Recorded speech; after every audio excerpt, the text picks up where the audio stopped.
नमस्कार भावांनो, हिंदी केसरी मैदान या चॅनलवरती तुमचं सर्वांचं स्वागत आहे. तर भावांनो, आज महाराष्ट्र केसरी निमसोड येथे भव्य दिव्य असं ओपन बैलगाडी शर्यतीचं मैदान संपन्न होत आहे.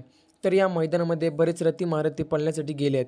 तसंच आपला सर्वांचा लाडका या बैलगाडी शर्यत क्षेत्रामधला देव रुस्तम द्वादशी हिंदी केसरी बकासूर देखील बऱ्याच दिवसानंतर मैदानामध्ये पळण्यासाठी गेला होता. तुम्हाला तर माहितीच आहे, आपल्या बकासूरला जास्त दिवसाचा गॅप नाही चालत. जेव्हा जेव्हा बकासूरला जास्त आराम मिळतो तेव्हा तेव्हा आपल्या बकासूरची गटाला किंवा सेमीला हार होत असते. आणि आज तसंच झालं.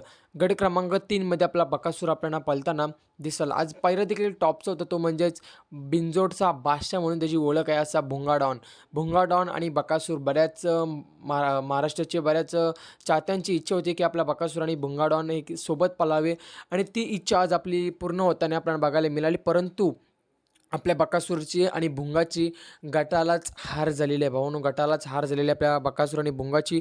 खूप वाईट वाटत आहे, कारण आपला बकासूर खूप दिवसानंतर मैदानामध्ये आला आणि आज पायरा देखील टॉपचा होता. गाडी कडेने पळाली, 2 नंबर तासावरून पळाली. गट क्रमांक 3मध्ये तास क्रमांक 2 वरून आपली ही गाडी पळाली.